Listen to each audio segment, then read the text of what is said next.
మంచిర్యాల జిల్లా మందమరి మండల్ రామకృష్ణాపూర్ పార్లమెంటు ఎన్నికల ప్రచారంలో భాగంగా చెన్నూరు నియోజకవర్గం రామకృష్ణాపూర్ పట్టణంలోని సూపర్ బజార్లోని పార్టీ కార్యాలయంలో కేతనపల్లి మున్సిపాలిటీ ప్రజాప్రతినిధులు, నాయకులు, కార్యకర్తలతో నిర్వహించిన సమావేశంలో పాల్గొన్న బీఆర్ఎస్ పార్టీ పెద్దపల్లి పార్లమెంటరీ అభ్యర్థి కొప్పుల ఈశ్వర్ గారు, చెన్నూరు మాజీ శాసనసభ్యులు, మంచిర్యాల జిల్లా బీఆర్ఎస్ అధ్యక్షులు బాల్క సుమన్ గారు ఎన్నికల ప్రచారంలో భాగంగా అనుసరించాల్సిన విధానాలను నాయకులకు వివరించారు.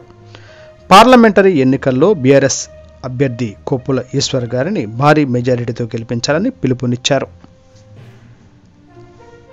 చిత్తశుద్ధి ఉంటే ఉన్న బస్సులకు రెట్టింపుగా మళ్ళీ బస్సులు వేసి ఎవరికి ఇబ్బంది కాకుండా చూడాలి. 4 గంటలు ఎదురు చూస్తారా? పిల్లలు ఎట్లా స్కూల్కి పోవాలి, ఎగ్జామ్ పోయేటోళ్ళు ఎట్లా పోవాలి, డ్యూటీలకు పోయేటోళ్ళు ఎట్లా పోవాలి, ఊళ్ళకి పోయేటోళ్ళు ఎట్లా పోవాలి, దవాఖాన పోయేటోళ్ళు ఎట్లా పోవాలి? కారు కట్టుకొని అందరు పోగలుగుతారా దవాఖానకు? బస్సులో పోదాం హైదరాబాద్కు ప్రాణం మీదకి వచ్చిందని పోయేటోళ్ళు ఎట్లా పోవాలి? కాబట్టి ఉన్న బస్సులను తగ్గించి ఆ బస్సులలోనే సత్యజావుని బతికితే బతుకున్నది ఒక ఫ్రీ బస్సు పెట్టి 50 లక్షల మంది ఆటో డ్రైవర్ల ఉసురు పోసుకుంటలేరా? ఎవడు అడిగిండు నిన్ను ఫ్రీ బస్ పెట్టమని? పెడితే ఏం ప్రయోజనం జరిగింది? ఇగో ఈ అక్కనే ఉన్నది. ఎన్నిసార్లు పోతావా నెలకి? నిజాయితీగా చెప్పు, ఎన్నిసార్లు పోతావు? అంటే మామూలుగా జీవితం గడిపేటోళ్లకు నిజంగా కూడా నెలకు, 2 నెలలకు, 6 నెలలకు కూడా బస్ తోటి పని పడదు. పని పడ్డది ఎవరికైనా రోజు ఉద్యోగం చేసే వాళ్ళకు, విద్యార్థులకు, వాళ్ళకు ఆల్రెడీ వాళ్ళ సౌకర్యాలు వాళ్ళకు ఉంటాయి. ఇదేదో పెద్ద ప్రయోజనం చేసినట్టుగా మాట్లాడుతున్నారు. ఇది నిజంగా కూడా రాష్ట్రానికి తీరని లోటు జరుగుతుంది. దీంతో ఆర్థిక ఇబ్బందులు అవుతాయి తప్ప ఇంకోటి కాదు. కాబట్టి ఇవన్నీ మన ముందర ఉన్నాయి. దానికి తోడు ఏంటంటే ఇప్పుడు నన్ను కేసీఆర్ గారు అభ్యర్థిగా నియమించి మీ అందరి దగ్గరికి పంపించారు. నిజంగానే నన్ను పంపిస్తే నాకు నేను గెలిచానా? ఒక ఎమ్మెల్యే గెలవాలన్నా, ఒక ఎంపీ గెలవాలన్నా వందల వేల మంది కార్యకర్తలు, నాయకులు మనసు పెట్టి పనిచేస్తే తప్ప గెలుపు సాధ్యం కాదు. కాబట్టి నేను మిమ్మల్ని అందరినీ కూడా హృదయపూర్వకంగా కోరుకునేది ఒకటే. తమ్ముడు కూడా ఇప్పుడే చెప్పిండు, మళ్ళీ చెప్తాను నేను. మీరు జరిగిన దాన్ని ఊకే వల్లించుకుంటా అవసరం లేదు.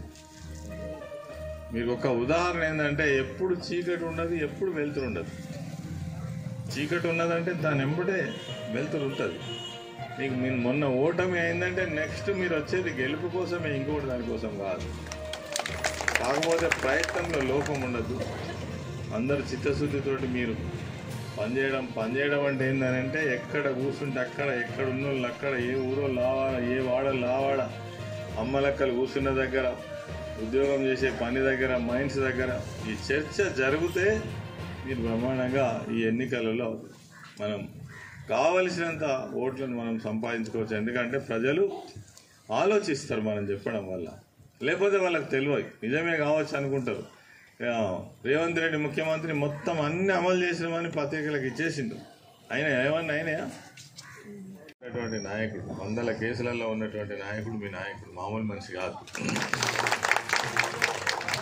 ఈ సందర్భంగా వేదిక పైన ఉన్నటువంటి నాయకులు, టౌన్ ప్రెసిడెంట్ మిత్రులు సుదర్శన్ గౌడ్ గారు, గాళ్ళ సమయ టౌన్ ఇన్ఛార్జ్ రాజా రమేష్ గారు, డాక్టర్ బీఆర్ఎస్ నాయకులు Laddu Rakesh garu, town youth president, councillors Jadi Srinivas garu, అదేవిధంగా తిరుపతి గారు, తమ్ముడు మల్లయ్య గారు, అనిల్ రావు గారు, మూర్తి, అదేవిధంగా మహేష్ గారు, శ్రీలత, రమాదేవి గారు, ఉమాదేవి గారు, ఇక్కడికి వచ్చేసినటువంటి ప్రతి ఒక్కరికి నమస్కరిస్తూ, పెద్ద సంఖ్యలో వచ్చినటువంటి మా మహిళా తల్లులందరికీ ప్రత్యేకమైన ధన్యవాదాలు తెలియజేస్తూ, చాలా ఆలస్యమైంది, తర్వాత 2:20 దాటుతున్నది, అందరికి ఆకలిగా ఉన్నది, ఎండ కూడా ఉన్నది. అన్ని విషయాలు దాదాపుగా పార్టీ గతం ఏముంది, ప్రభుత్వంలో మనం ఏం చేసినాం, ఇప్పుడు మనం చేయాల్సిన బాధ్యత ఏందనేటువంటి విషయాలను కూడా అన్ని విషయాలు సుమన్ మీకు తెలియజేయడం జరిగింది. ఈ సందర్భంగా 1-2 విషయాలు.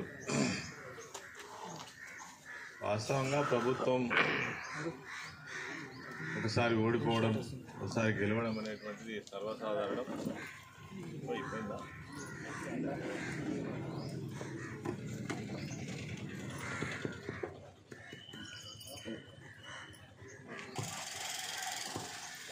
మనం బెంబేలు ఎత్తిపోవడము, దిగాలు పడిపోవడము కరెక్ట్ కాదు. ఎందుకంటే ఒక్క మాటలో చెప్పాలంటే మనది ఉద్యమ పార్టీ. ఉద్యమంలో ఇటువంటి ఆటుపోట్లు చాలా చూసినాం. ఒకనాడైతే బాబు సరే సరే తక్కువ చేయి. ఒకనాడైతే మనమేమో తెలంగాణ కోసం నిజాయితీగా ఈ రాష్ట్రం ఏర్పడాలని, ఈ రాష్ట్రం ఏర్పడితే ఈ ప్రాంతంలో అన్నీ ఉండి కూడా కటిక దారిద్ర్యంతో, నీళ్లు లేక, కరెంటు లేక వెనుకబడ్డటువంటి ప్రాంతంగా, ఆకలి చావులకు, ఆత్మహత్యలకు నిలయమైనటువంటి తెలంగాణ ప్రాంతాన్ని బాగవుతుందనేటువంటి ఒక మంచి లక్ష్యంతో పనిచేస్తున్నప్పటికీ కూడా మీకు ఒక్కటే ఉదాహరణ చెప్తా. 2008లో మనం 16 మంది ఎమ్మెల్యేలం, 4 మంది ఎంపీలు, 4 ఎమ్మెల్సీలు ఉంటాయి. వీళ్ళందరూ కూడా తెలంగాణ రావాలంటే, ఈ ఉద్యమం ఇంకా ఉధృతం కావాలంటే ఏం చేద్దామని అనుకుంటే మూకుమ్మడిగా రాజీనామాలు చేద్దామని ఆ రోజు పార్టీ నిర్ణయం తీసుకోవడం జరిగింది. మొత్తం మంది పోయి అఖిల దుంకినాం.